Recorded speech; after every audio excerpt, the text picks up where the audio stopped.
Hello there, Riverland. And anyone who's anywhere near Austin, Minnesota. I'm showing off my favorite Christmas present of all. It wasn't very expensive, I don't think, but my older son, Jeffy, as I still call him, who's a no-good English teacher like me, got me a little Bluetooth device so I can go out on my pontoon and it plays music off my phone. It's the first Bluetooth speaker I've ever had, so pretty pumped about this. Just kidding you. Why would I set my favorite present on a stove? It is January 14th, and I am in a bit of a snowstorm. I know I got my dreamy, blurry background going here in 4K, but I don't know how well you can see that, but we've got some great big snowflakes coming down today. And just making sure my stuff is on. And I think today we might have a little bit of a video that's more brief, a video lesson. Your second one of the week, three each week are on the way. And that's because yesterday when I did my Comp 2s, boy, that was a long day. 4 live Zoom classes. I carry a little heavier load in the spring. And how joyful I am, though, to have the work and to have this class, too. But we had some conversation, and we also had introductions, which are pretty hard to do in a YouTube class run by video. I always think early on in the semester, if you're doing live classes, that it's very important that you get students, get them saying something out loud in a hurry early. Makes it easier later when you're trying to get discussions going, and it usually takes me like an entire semester to get a class broken in regarding that. And anyway, let's get going here.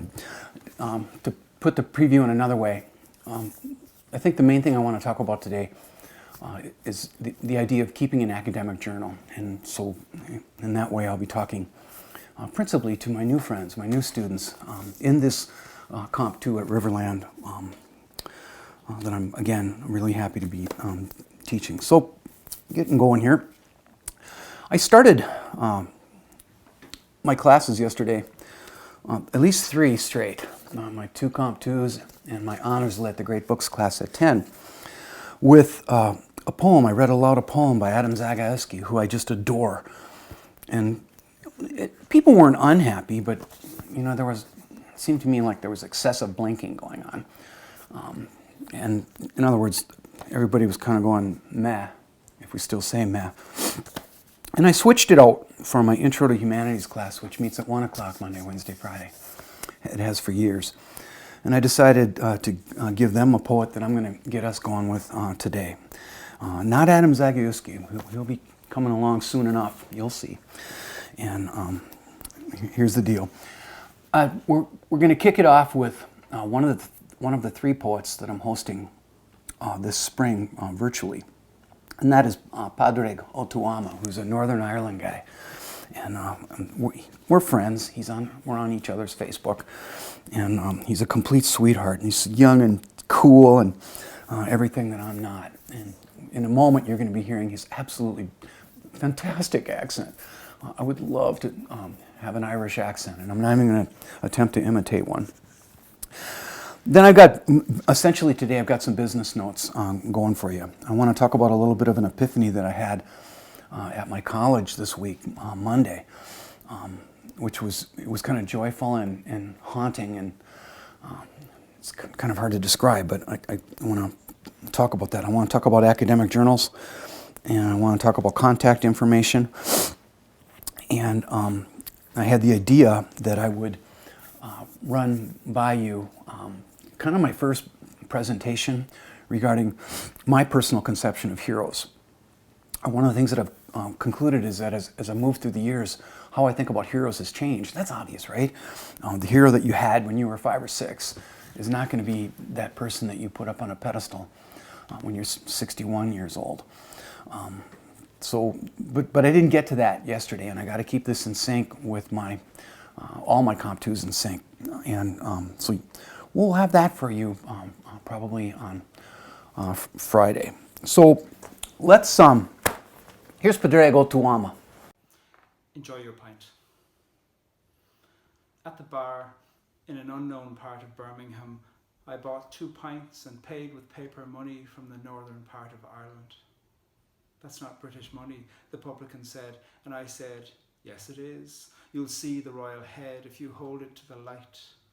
And a man standing right beside me turned to me and looked and said, so you're from Northern Ireland. He was wearing denim jeans and a denim jacket, tobacco fingers fixed around a half-drunk pint. He locked his eyes on me and moved so near I could have kissed him. Whose side are you on, son? He whispered. Whose side are you on? And I didn't know the landscape of belonging in this part of England. I hadn't seen signs enough to know whether his hope flew for the orange or the green. He continued to look. He continued to keep close. And I said, I hope for peace. And he said, that's a clever answer, son. That's a very clever answer. And I said, I know. Enjoy your pint. And I got up to go.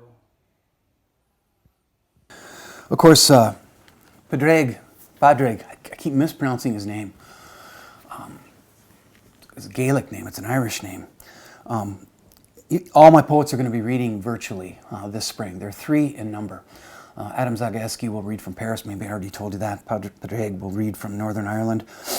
And a rising star in American poetry, Valsnia Mort, Professor Valsnia Mort, will read from Cornell and talk to us about poetry in Belarus and the Belarusian language, which is super important to her. And that is a country right now that's really, really suffering. So we'll start with my epiphany, so to speak. I had business to do in Brainerd this week, and a little guitar business, and I had a grant that I just hit the submit button on to pay for 2 of my 3 poets this spring. And I had to get my state-owned laptop upgraded because I'm so nervous in the pandemic. I need backup everywhere, right? The idea of having a computer fail and being unable to do my job, that is cause for caution. So I think I'll put the experience this way. I'm in my 34th year teaching, and looking back, I realize that my life as a teacher, which I wouldn't trade for anything. For me, there's just no other way to live in the world than as a teacher. But I've been a particular kind of teacher. I've been a mercenary, like a guy roaming the earth looking for a piece of chalk. It is true that one year I did sort of live in the town that I taught in, but 1 year in the 80s, and that was Little Falls, when I was teaching at a little school called Our Lady of Lourdes. Just 1 year there, 6th, 7th, and 8th graders. And I kept moving because I had obviously a different destiny. And I did teach, pretty anchored for a while, 19 years at St. John's Prep School, which is just through the trees here on the campus of St. John's University. But there's no town there. That's a high school, kind of a swanky and expensive one, on the campus of St. John's University. So it's in the middle of the woods, like 3,000 acres of woods. So there's no town, which means there was no institutional memory there.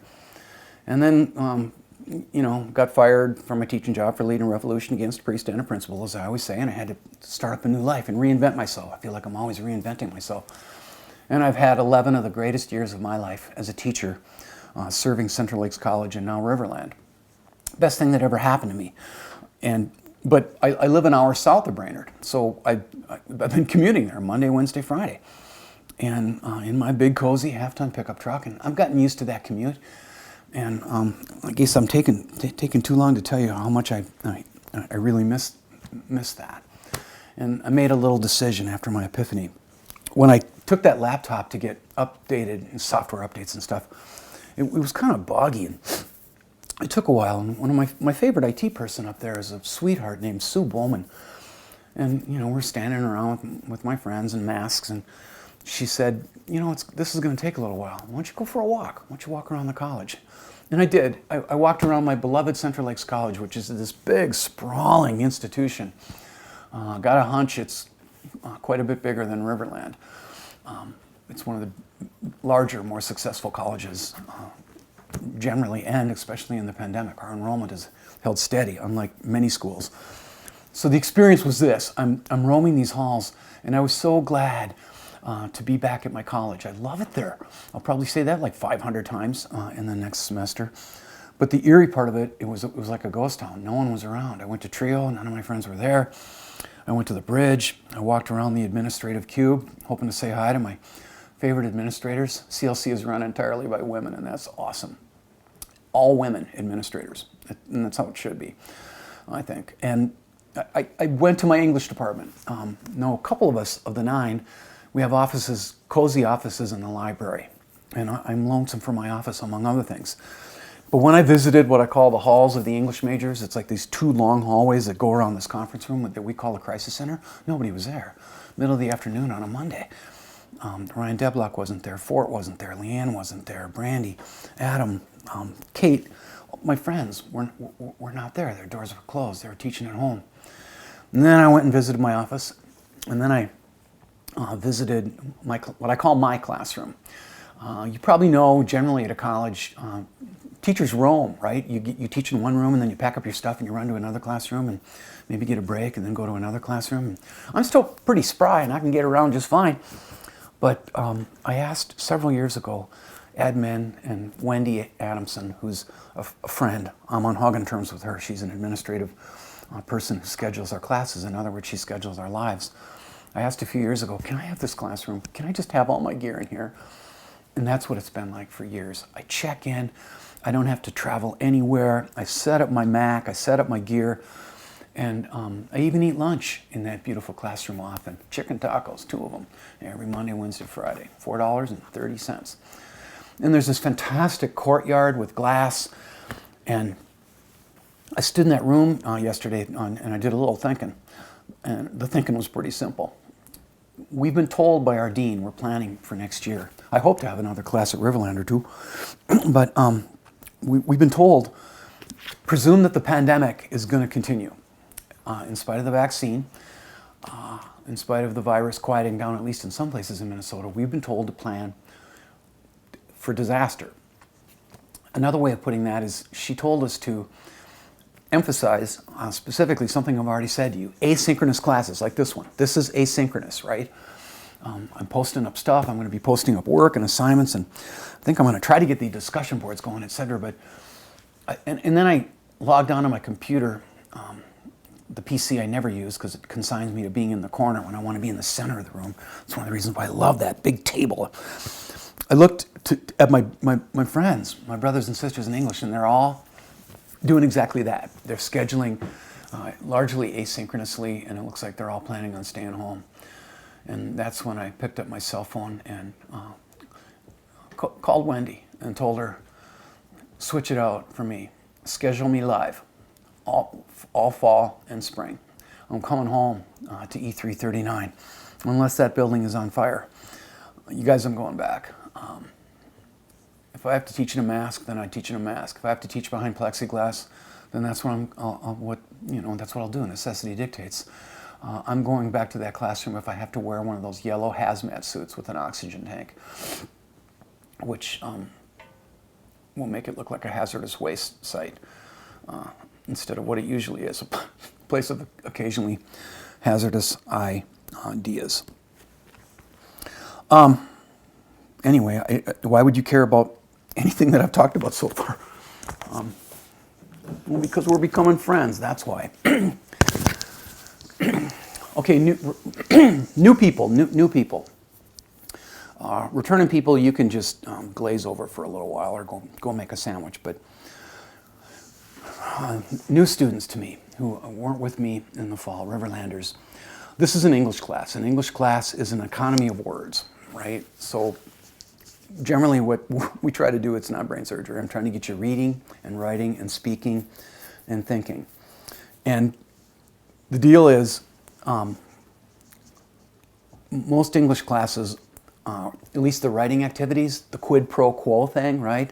Do this and you get these points, do this and you get this for a grade, really centers on essays. And I love essays. I mean, I'm fine with reading essays. But as the years have ticked by, increasingly what's became the cornerstone has been the cornerstone of every English class I've ever taught, is the academic journal. You Jeff Johnson veterans know what the story is here. I should attribute the idea before I go any further, like I did yesterday. In the early 80s, I had the opportunity to work with, when I was young, as once I was, with one of the biggest names in Minnesota English education. The dude's name is, to this minute, Dr. Richard Beach, who is an utter genius, who chaired the education department at the U of M for years. English education is his thing. And I was under his very substantial wing around 1984-ish, when I was 24 years old, and I took a couple of graduate level classes from him when I was just kind of casting about, trying to figure out what am I going to do with my life. You guys got to do the same. You have a solemn obligation to figure out how to live a life that has meaning and purpose. And you're going to make a couple decisions, and the years are going to go by pretty fast, so watch out. And I have no regrets about what I decided to do. But Beach was like this guru to me. And he even we got to be friends very fast. And he even let me work a little bit on a book that he published that I have lost. And what he convinced me of is this. And we can't do it, but here I am talking about it, aren't I? He convinced me that, and he was right, all the research bears it out. The most important kind of writing that we do occurs with a pen, you guys, or a pencil, something in your hand. This is technology that's, not that very old in our long story as human beings. He was right. There's something about the physicality of a pen. Let me stick with a pen because that's what I use on paper. Specifically for me, a Faber-Castell Uniball Micro Point Deluxe, 5mm, man, this thing's like a scalpel. There is something about an idea flickering in one hemisphere of your brain, of it moving across the corpus callosum at the base of your head, and entering into the other hemisphere. I don't know how it goes. 500 trillion synapses. You think we'll ever get a computer going that's as good as what we got going? Never. And that signal goes down the arm, probably simplifying things, and onto the paper. Beach was right, and the research supports this. For instance, they've done studies, right? Example, if you take students and you can go into a classroom and you can keep notes with a laptop, and because most of you can type super fast, you can probably more or less transcribe what the teacher's saying. I've done it. I was the faculty secretary for our union up in Brainerd for 4 straight years. I was on the executive council, and I ran from that room. I didn't want to be in that room anymore. It was like a meeting of the Dons. It was like the mafia meeting, making decisions about the school. And then I'm distracted. ADHD, no medication. And then you can go into a room, a class, and the professor's talking, and you can take notes with a pen. Well, you might think that you're learning more by typing. You're wrong. The note taker with the pen can never keep up with the kid who's tapping away on a keyboard. But because of that, the note taker has to be prudent, has to be judicious with what they're writing down. Every time that kid with the pen is learning more, memory-wise, than the kid across the room clicking away on a keyboard. So until the pandemic, I ran 33 years, every single Friday, collecting spiral notebooks. The method is not that different, but the physicality of it is. Every Friday, I'll just stick with Central Lakes College. Every Friday at my college, everybody knows that if you're on my end of the building, that I can be seen trudging towards my car with this gigantic case on wheels with 100 spiral notebooks in it. And I haul them home. I have been hauling them home. I'm going to be hauling them home eventually, I hope. And I go over to my guest house, and I got a big pine table there, and I stack them up. And when I was talking about this yesterday, students that I had last year or last fall were just nodding, going, yeah, I remember that. Johnson, do you have our notebook? And it really adds up. And I liked it. I've liked it all these years because there's several reasons. I know the writing's better. I love looking at cursive writing. I don't care how crappy it is. It's all beautiful to me. And the main thing is, it gets me away from the verdict of the grade. I'm tuckered out by that.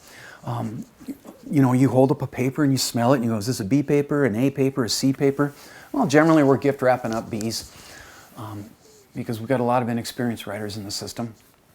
But I'll grade your research project at the end, graciously, I hope, and with a grade that you hope is fair. But what I like is just not grading and correcting. I'm tired of that too. Oh, here's where the possessive apostrophe should go. The students don't watch that stuff and learn by it. I just like watching people think. I like watching people think. That's what I get paid to do. So the method has been, and then I'll get to the present in a second, the method has been pick up the notebook, ping the student in the marginalia so they know I'm there. Little smiley faces, little frowny faces if they tell me something sad. Maybe I'll write wow, maybe I'll write an exclamation point. And then an illegible, hey, thanks for this, with a J flourish that I turn into a smiley face because I've done it like 5 million times. I have read probably several million words that way. And I haul the notebooks back, I put them on my big table in the back of the classroom or whatever room I'm in, and students grab their notebooks and they puzzle over my handwriting and we keep moving. Well, I haven't been able to do that this year. Adam Wilder, you'll remember last summer I was so lonesome teaching, excuse me, I bet that was loud, teaching that little prep course across the summer for Riverland with you, and gosh, I remember a couple of those East African people were so sweet. I missed the music of their accents. You'll remember, Adam, that I got so lonesome immediately for academic journals that I had you guys write out journals and then take photographs of them. It wasn't the same. So here's the deal. New people. Each week, you've already gotten your journal entries for this week. The method is this. Please fire up Word, okay? You can get it for free. Please don't give me Google Docs. Don't give me anything but that. Don't give me an ODT file. Please don't give me files I can't open or files that I have to make extra clicks with. Forgive me, I'm 61. Clicking is not that fun for me. You might like it. But that's what a lot of online teaching is clicking, and I'm trying to reduce the clicks. So it's dead simple. I'll give you 1 or 2 questions a week. Try to type out a one-page response for each entry. So if there's 2 questions, you are going to give me 1 file only of 2 pages. And all on my end, and you're going to put them in the Dropbox, the assignment boxes, that we now call it, in Brightspace, D2L, by Sunday night. And you're going to do that, most of you, by this Sunday night and at midnight, whatever I set it for. And then, on my end, I'll open up the files, I'll read, not skim, right? I'm not going to skim you. I'll read as you wrote, 1 word at a time. And then I'll put 20 points for each entry in that little box. So it's, generally it's 40 points. And if you write half a page, that's 20 points, or 10 points, right? Generally, most of you, from experience, I know, are going to write 2 full pages each week. You women are going to write more because you're women and women write more. Come on, dudes, get in touch with your sensitive New Age guy. And on my end, I'll put the points there, and then to minimize the clicking and the typing, what I've been doing is putting the cursor in that text box, and then I fire up Dragon Naturally Speaking or any other voice recognition software. And then I talk, I speak. And it actually works pretty well. One thing for sure is that last fall, you people, along with my CLC students, you're the first students that ever have had the faintest idea what I think of your writing, because my handwriting is illegible. It looks like I've had a stroke. And the responses are longer too. I mean, let's try to keep our chin up and look at positive things. I definitely can speak faster than I can type, and the responses have been more lengthy and more thorough. And I try to say things that prove to you that I read you. So if you mention your dog, I'm going to say, hey, I want a dog too, right? Because I want you to feel witnessed and paid attention to. And that's pretty much 40% of your grade. I'm dropping stuff because I'm clumsy. 40% of your grade is, I just want to get this. 40% of your grade is going to be the journal, right? And if you do 2 pages a week, you're set. You're going to ace half of the course.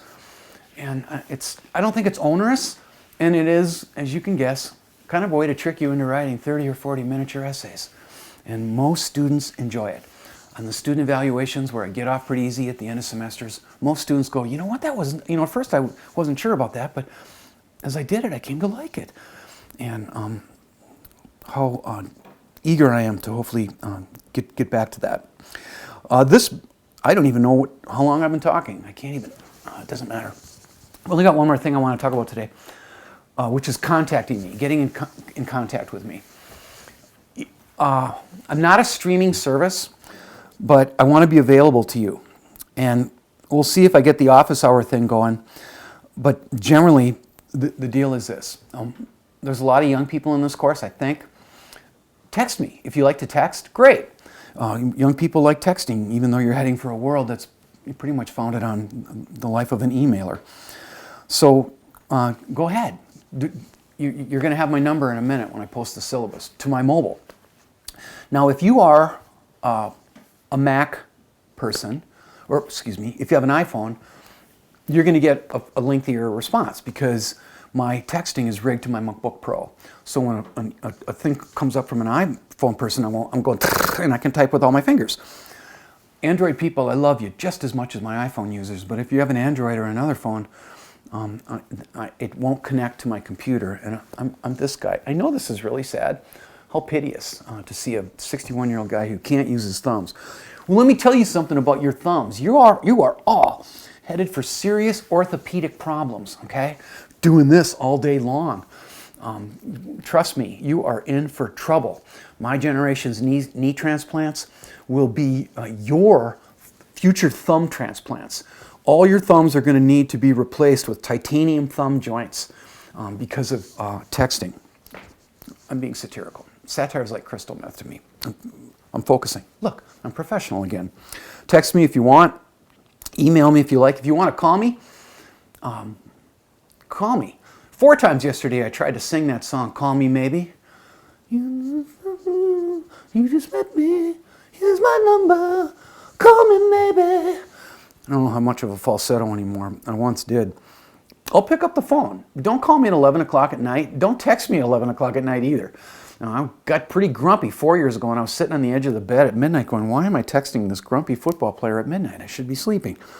So, let's call 9 o'clock. Don't call me after 9 o'clock. And I will get back to you. I answer most student emails, and I definitely get back. And when I say most, I mean, if it's silence, it might mean a gentle, loving no, right? Like if you ask me if you can have a week extension on a paper, and I don't get back to you, that's a loving no. And I haven't said this to my live Zoom people yet. If you miss a journal entry or two, please don't worry about it. There's going to be like 300, 350, maybe 400 points there. Don't worry about it. Don't send me the journal late. Again, that's more clicking.